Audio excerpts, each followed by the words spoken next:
El que tiene mis mandamientos y los guarda es el que me ama, y el que me ama será amado por mi Padre, y yo lo amaré y me manifestaré a él. La palabra bendita del Señor estará en Lucas capítulo 15, versículos del 11 al 22.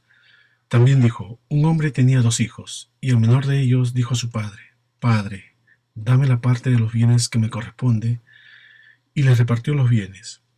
Donde muchos días después, juntándolo todo, el hijo menor se fue lejos a una provincia apartada, y ahí desperdició sus bienes, viviendo perdidamente. Y cuando todo lo hubo malgastado, vino una gran hambre en aquella provincia y comenzó a faltarle. Y fue y se arrimó a uno de los ciudadanos de aquella tierra, el cual le envió a su hacienda para que apacentase cerdos. Y deseaba llenar su vientre de las algarrobas que comían los cerdos, pero nadie le daba. Y volviendo en sí dijo: ¿cuántos jornaleros en casa de mi padre tienen abundancia de pan, y yo aquí perezco de hambre? Me levantaré e iré a mi padre, y le diré: Padre, he pecado contra el cielo y contra ti. Ya no soy digno de ser llamado tu hijo. Hazme como a uno de tus jornaleros. Y levantándose vino a su padre, y cuando aún estaba lejos, lo vio su padre, y fue movido a misericordia. Y corrió, y se echó sobre su cuello, y le besó. Y el hijo le dijo: Padre, he pecado contra el cielo y contra ti, y ya no soy digno de ser llamado tu hijo. Pero el padre dijo a sus siervos: Sacad el mejor vestido, y vestidle, y poned un anillo en su mano y calzado en sus pies. Esta parábola tiene su inicio en el versículo primero del capítulo 15 de Lucas. Dice: se acercaban a Jesús todos los publicanos y pecadores para oírle, y fariseos y los escribas murmuraban diciendo: Este a los pecadores recibe, y con ellos come. Entonces él les refirió esta parábola diciendo. Aquí dice: les refirió esta parábola en singular, es decir, es una parábola con tres comparaciones, pero que están relacionadas. Luego de estos dos puntos empieza a explicar la primera parte de la parábola. Como sabemos, los dos puntos es un signo de puntuación que representa la pausa del discurso para llamar la atención sobre lo que sigue, que siempre está en estrecha relación con el texto precedente. Hay algo muy importante en el Evangelio de Jesús según Lucas, quien direcciona el Evangelio hacia los gentiles, para mostrar la gracia salvadora de Cristo. Y en el capítulo 3 comienza a hablar de la genealogía de Jesús desde Adán, y no como Mateo, que comienza por Abraham, universalizando la belleza de la salvación. Aquí Lucas, él va a dar énfasis en la gracia, en aquellos menos favorecidos. Por ejemplo, Lucas es el único que habla de la parábola del buen samaritano, también de los 10 leprosos que Jesús cura, que solo vuelve uno. Veamos quién era. Lucas capítulo 17, versículo 16. Y se postró rostro en tierra a sus pies, dándole gracias, y este era samaritano. O como cuando la mujer pecadora en la casa de Simón regaba los pies de Jesús con sus lágrimas. Lucas capítulo 7, versículo 44. Y vuelto a la mujer, dijo a Simón: ¿ves esta mujer? Entré en tu casa y no me diste agua para mis pies, mas ésta ha regado mis pies con lágrimas y los ha enjuagado con sus cabellos. También sobre los dos hombres que suben al templo a orar, del fariseo y el publicano. Dice Lucas capítulo 18, versículos del 11 al 14. El fariseo, puesto en pie, oraba consigo mismo de esta manera: Dios, te doy gracias, porque no soy como los otros hombres, ladrones, injustos, adúlteros, ni aun como este publicano. Ayuno 2 veces a la semana, doy diezmo de todo lo que gano. Mas el publicano, estando lejos, no quería ni aun alzar los ojos al cielo, sino que se golpeaba el pecho, diciendo: Dios, sé propicio a mí, pecador. Os digo que éste descendió a su casa justificado antes que el otro, porque cualquiera que se enaltece será humillado, y el que se humilla será enaltecido. Y así muchos otros ejemplos más. Entonces leímos en los primeros versículos de Lucas 15 que están los pecadores y publicanos oyendo a Jesús. Llegan los escribas y fariseos y comienzan a murmurar, comienzan a reclamar. Entonces, al oír Jesús la murmuración, narra la parábola. Es decir, esta parábola va a ser una respuesta a estos escribas y fariseos. Muchas veces pensamos que en esta historia de los dos hijos y el padre, el personaje principal es el hijo que se perdió fuera de casa, Por eso se llama la parábola del hijo pródigo, que no está en el escrito original. Fueron titulados después por los teólogos para su mejor entendimiento. Y es por eso que muchos centralizan todo el texto en ese hijo que se perdió, y no es así. Porque si fuera así, cuando ese hijo volviese a la casa, la historia terminaría y con final feliz. Pero la historia no termina, sino que entra en escena el otro hermano. Y ese otro hermano, el mayor, es el que Jesús quiere enfatizar, que va a ser figura de los escribas y fariseos. Y en la parábola que Jesús cuenta, él comienza hablando de un hombre que tenía 100 ovejas. Y vean algo importante, que Jesús no llama a ese hombre pastor, porque la parábola del buen pastor está en Juan capítulo 10, versículo 7. Y si bien cada uno de estos tres narrativas tiene una verdad espiritual, a los fariseos les está hablando de una forma natural, es decir, literalmente, porque obviamente espiritualmente ellos no entendían nada porque no tenían el espíritu. Por eso les dice en Lucas capítulo 15, versículo 4, ¿qué hombre de vosotros? Vean que le llama hombre, no pastor.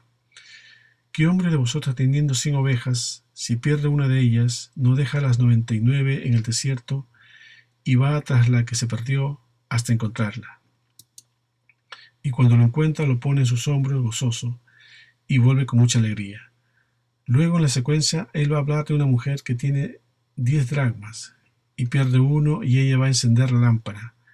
Ella va a barrer la casa y la busca hasta encontrarla, y cuando la encuentra va a celebrar mucho. Y antes de proseguir con la parte fundamental de la parábola, recordemos algo que ya hemos aplicado anteriormente, que una parábola es una comparación. Por lo mismo Jesús inició diciendo en Mateo capítulo 11, versículo 16, ¿a qué compararé? Él comparaba algo natural, algo terrenal, para dar una enseñanza espiritual. Y por eso que esta parábola habla de un hombre terrenal, para darnos una verdad celestial. Comparativamente hablando, se refiere a nuestro Padre Celestial. Y ya entrando en el versículo 11, veremos la profundidad de esta parábola. Dice este versículo, también dijo, un hombre tenía 2 hijos. Y aquí hay algo grande que debemos meditar. Cuando uno tiene un hijo, todo el cuidado y la protección va a estar en ese hijo. Todo es nuevo para uno. Pero cuando se tiene 2 o más hijos, se descubre dimensiones que nunca se experimentó. Ahora, solo meditemos con 2 hijos. Ellos serán totalmente diferentes, porque imagínese que todos seríamos iguales. ¿Sería mejor? Alguien con tu misma forma de ser, la misma vocación, el mismo entendimiento, la misma comprensión sería complicado, no solo para los hijos, sino para los padres. Cuando se tiene un segundo hijo, ya no se le cuida tanto como al primero. Ahora bien, piensen en esto. Supongamos que uno de ellos es usted, y el otro será diferente. Ya uno nace con las diferentes posibilidades que la genética pueda dar. Pero a los dos el Padre los ama igual. Nacimos cada uno de nosotros como nacimos. Los 2 hijos representan la oportunidad de irse o de quedarse, de salirse de la presencia del Padre o de estar con Él. Uno se fue y otro se quedó. ¿Quién de los 2 fue más amado por el Padre? ¿El que se fue o el que se quedó? Los 2. ¿Quién sufrió más, el que se fue o el que se quedó? El que se fue. Ahí está la diferencia. Cada uno pagará las consecuencias de ir o de quedarse, de hacer o de no hacer, de acertar o de errar, de mantener la promesa o de quebrarla, de quedarnos en casa o de salir para el mundo. El Señor nos ama, ya sea que nos quedemos o que nos vayamos. Dios ama a aquel que se convirtió a los 13 años como aquel que se convirtió a los 50 años, por dar un ejemplo. Dice entonces el versículo 12, y el menor de ellos dijo a su padre, Padre, dame la parte de bienes que me corresponde, y le repartió los bienes. Ahora, hay un bien fundamental que el Padre Celestial ha puesto en todo hombre, y es la conciencia. Esa conciencia que Dios puso en nuestros corazones está en todo ser humano. Es lo que nos acusa o nos defiende, dependiendo de cualquier decisión que deseamos tomar en nuestra vida. Dice Romanos capítulo 2, versículos del 14 al 16. Porque cuando los gentiles que no tienen ley hacen por naturaleza lo que es de la ley, Estos, aunque no tengan ley, son ley para sí mismos, mostrando la obra de la ley escrita en sus corazones, dando testimonio a su conciencia, y acusándoles o defendiéndoles sus razonamientos en el día en que Dios juzgará, por Jesucristo, los secretos de los hombres conforme a mi evangelio. Aquí vemos lo que pasa a la gente que no conocieron el evangelio. Cada persona va a ser juzgada según la luz que tuvo. Las tribus más salvajes tienen leyes las cuales aprueban y desaprueban ciertos actos, y esa ley está en las conciencias, y esa será la que los defenderá o acusará en el día del juicio, y serán juzgados conforme al evangelio. Por eso es necesario conocerla. El que no oyó el evangelio no puede ni creerlo ni rechazarlo, pero serán juzgados igual, conforme a la conciencia de cada uno. Ahora, el Padre en su misericordia también da bienes a los gentiles, que es el hijo menor. Veamos Lucas capítulo 12, versículos del 22 al 31. Dijo luego a sus discípulos: Por tanto os digo, no os afanéis por nuestra vida, qué comeréis, ni por el cuerpo, qué vestiréis. La vida es más que la comida, y el cuerpo que el vestido. Considerad los cuervos, que ni siembran ni siegan, que ni tienen despensa ni granero, y Dios los alimenta. ¿No valéis vosotros mucho más que las aves? ¿Y quién de vosotros podrá con afanarse añadir a su estatura un codo? Pues si no podéis ni aun lo que es menos, ¿por qué os afanáis por los demás? Considerad los lirios, cómo crecen, no trabajan ni hilan, mas os digo que ni aun Salomón con toda su gloria se vistió como uno de ellos. Y si así viste Dios la hierba que hoy está en el campo y mañana es echada al horno, ¿cuánto más a vosotros, hombres de poca fe? Vosotros pues no os preocupéis por lo que habéis de comer, ni por lo que habéis de beber, ni estéis en ansiosa inquietud, porque todas estas cosas buscan las gentes del mundo, pero vuestro Padre sabe que tenéis necesidad de todas estas cosas. Mas buscad el reino de Dios, y todas estas cosas os serán añadidas. A la gente del mundo también el Señor les provee, pero la gran diferencia está en que ellos están a la merced de Satanás. Continuamos el versículo 13. No muchos días después, juntándolo todo el hijo menor, se fue lejos a una provincia apartada, y ahí desperdició sus bienes, viviendo perdidamente. Dice que el menor, juntándolo todo, es decir, su conciencia más los bienes terrenales, bienes perecederos, dice entonces que este hermano menor decide irse lejos de la presencia del Padre, a una provincia apartada. No sabemos si esa ciudad era muy distante, mas con certeza era muy distante del corazón del Padre. Dice después que desperdició sus bienes.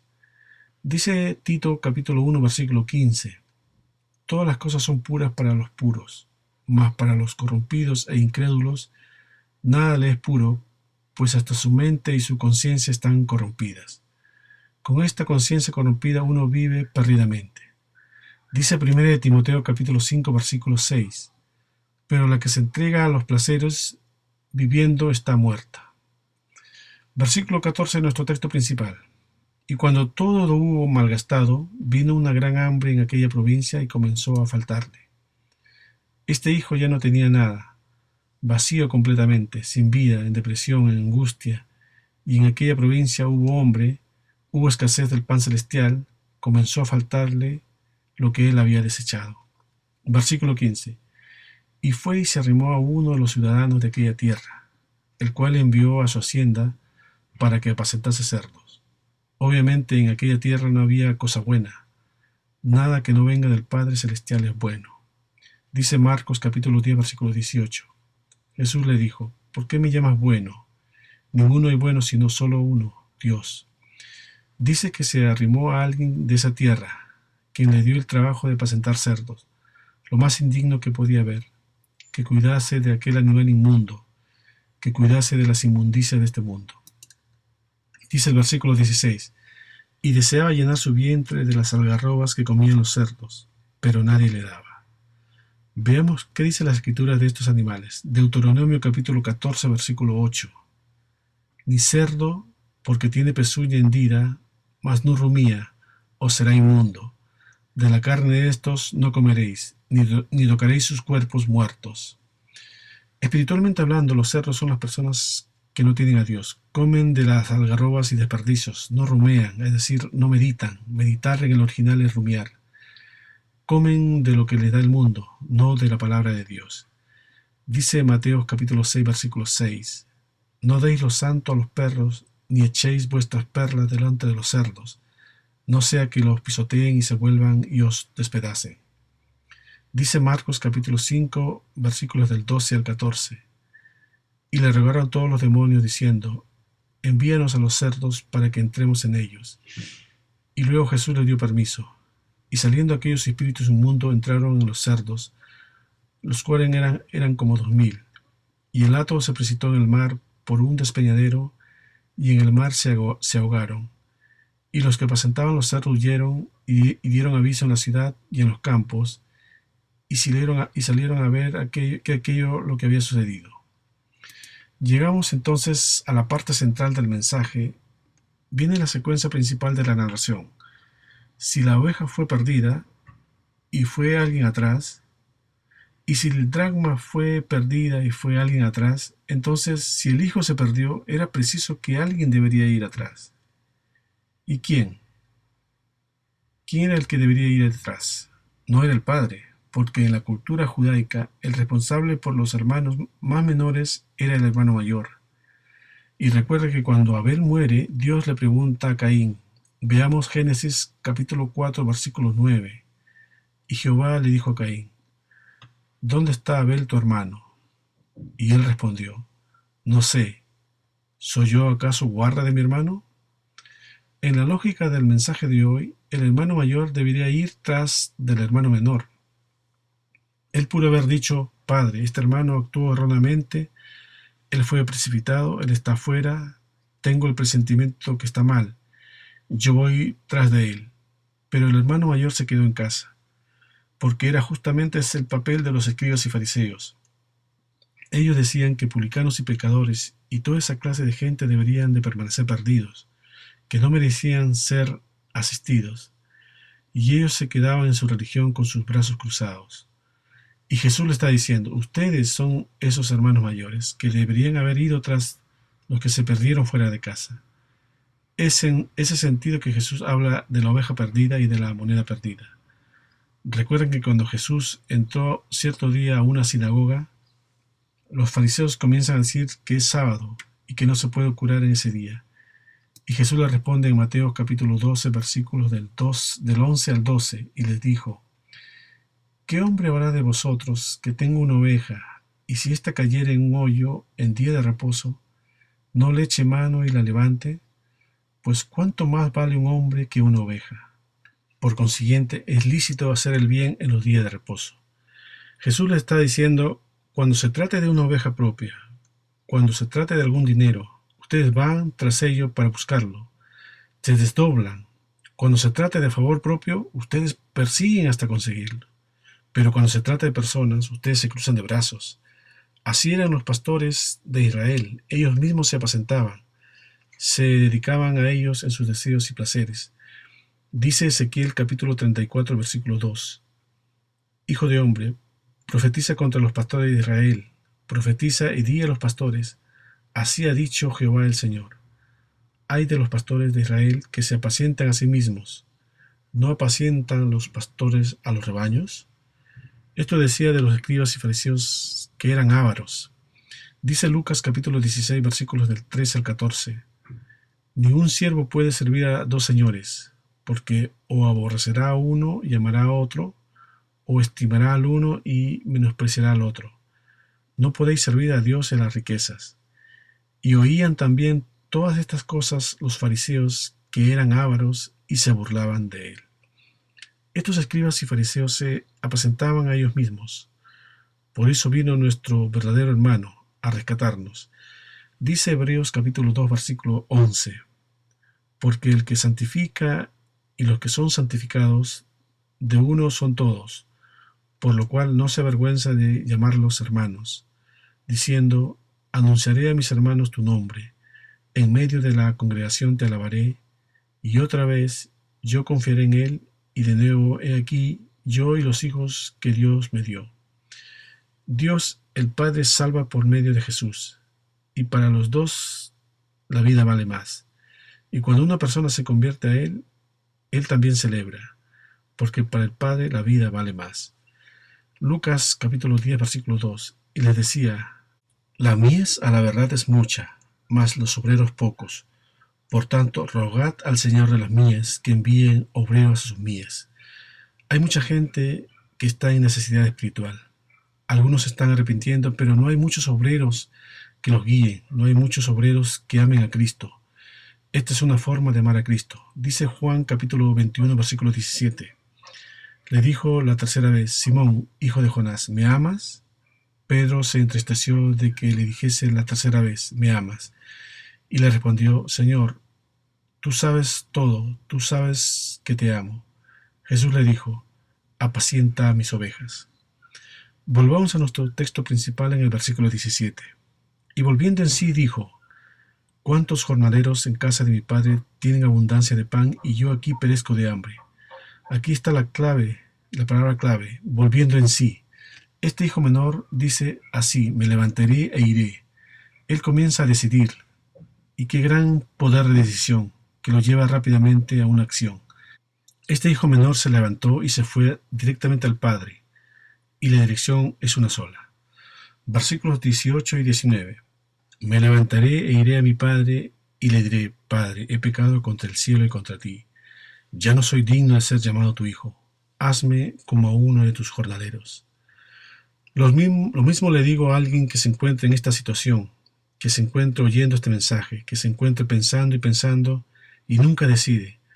Haga como este hijo pródigo. Él simplemente se levantó y fue. Él no fue a conversar con el dueño de los puercos. Él abandonó el pecado. Él abandonó los puercos. Él abandonó aquella tierra. Él simplemente se levantó y fue en dirección del Padre. Y como conocía al Padre, le dice: hazme como a uno de tus jornaleros.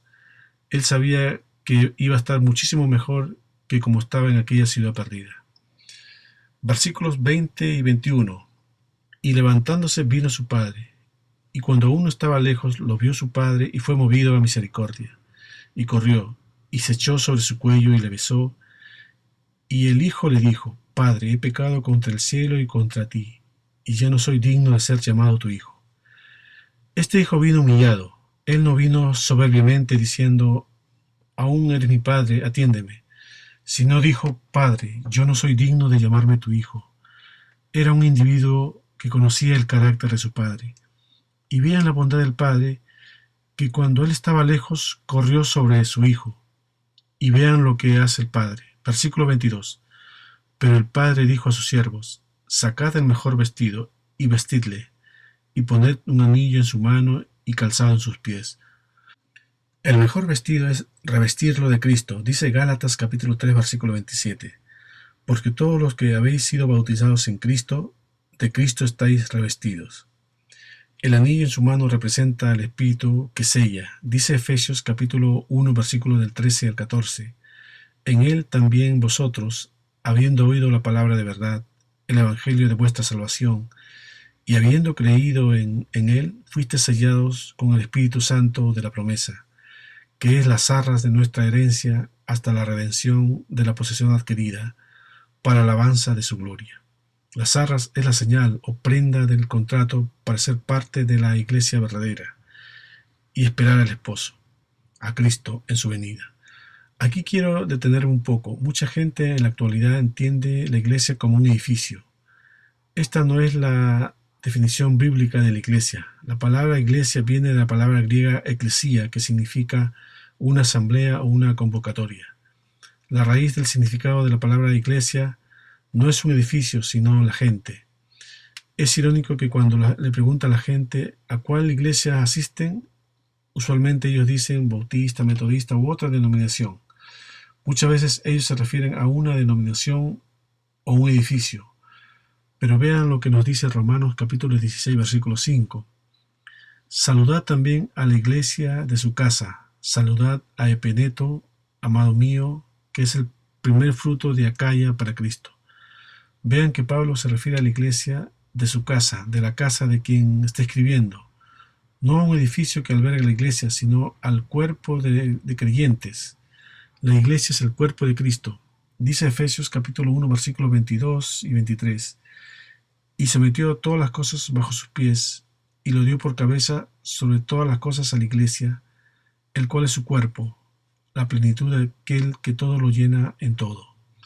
El cuerpo de Cristo está formado por todos los creyentes desde el tiempo del Pentecostés, Hechos 2, hasta el arrebatamiento de la iglesia. Dice también el versículo 22 de nuestro texto principal, y calzado en sus pies, se refiere al Evangelio. Dice Efesios capítulo 6, versículo 15, y calzado los pies con el apresto del Evangelio de la paz. Aquí con el apresto del Evangelio quiere decir a la medida del Evangelio. Versículo 23 de nuestro texto principal, y traed becerro gordo y matadlo, y comamos y hagamos fiesta. Aquí el becerro gordo es una figura de sacrificio y adoración del creyente hacia el Padre al morir a su yo, que comerán y se hará fiesta. Dice Levíticos capítulo 4, versículo 2, si el sacerdote ungido pecare según el pecado del pueblo, ofrecerá a Jehová por su pecado que habrá cometido un becerro sin defecto para expiación. Dice más abajo en Levíticos 4, versículo 8, y tomará el becerro para la expiación toda su grosura, la que cubre los intestinos y la que está sobre las entrañas. Es decir, en el antiguo pacto el sacerdote debía suministrar este becerro en sustitución por su pecado, pero en esta nueva dispensación lo suministra el Padre. Versículo 24. Porque este mi hijo muerto era y ha revivido, se había perdido y es hallado, y comenzaron a regocijarse. Es decir, muertos espiritualmente en delitos y pecados. Dice Efesios capítulo 2, versículos del 1 al 5.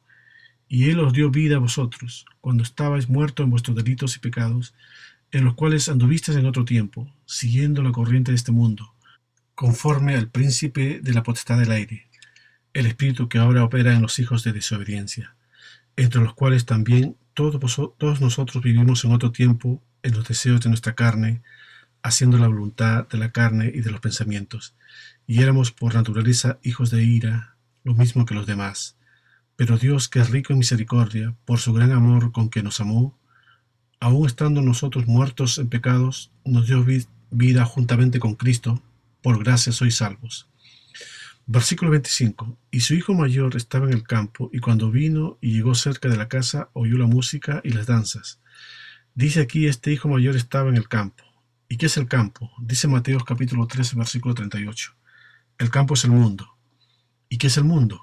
Es el sistema de gobierno del hombre controlado por Satanás. Dice Romanos capítulo 5, versículo 12. Por tanto, como el pecado entró en el mundo por un hombre, y por el pecado la muerte, así la muerte pasó a todos los hombres, por cuanto todos pecaron.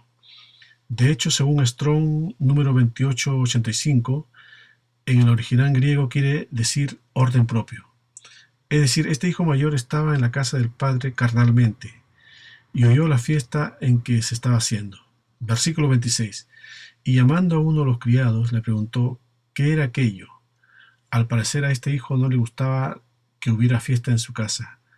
Dice Gálatas capítulo 5, versículo 22. Mas el fruto del Espíritu es amor, gozo, paz, paciencia, benignidad, bondad, fe. ¿Lo ven? Dice gozo. Y este hermano mayor no lo tenía. Y aquí el criado, el que servía, no actuó con sabiduría, porque solo pudo haber dicho, tu hermano ha vuelto y se está haciendo fiesta. Pero vean lo que le dice en el versículo 27. Él le dijo, tu hermano ha venido y tu padre ha hecho matar el becerro gordo por haberle recibido bueno y sano. El criado también estaba pensando en el becerro gordo, que pudo haber servido para cualquier ocasión especial, pero aquí nos dice la razón, por haberle recibido bueno y sano. Versículo 28. Entonces se enojó y no quería entrar. Salió por tanto su padre y le rogaba que entrase. Vean la actitud de este hermano mayor. Se enojó. Aquí algo interesante para reflexionar. Todos conocemos Juan 3:16, que hasta los inconversos lo conocen, de tanto escuchar. Pero ¿alguien conoce 1 de Juan capítulo 3, versículo 16? En esto hemos conocido el amor, en que Él puso su vida por nosotros, también nosotros debemos poner nuestras vidas por los hermanos. Es la secuencia de Juan 3:16. Así como Jesús se entregó a favor de las personas, nosotros también debemos entregarnos a favor de las personas, sin búsqueda de cosas, sino para alguien que puede ser transformado por el amor de Dios. porque la vida vale más.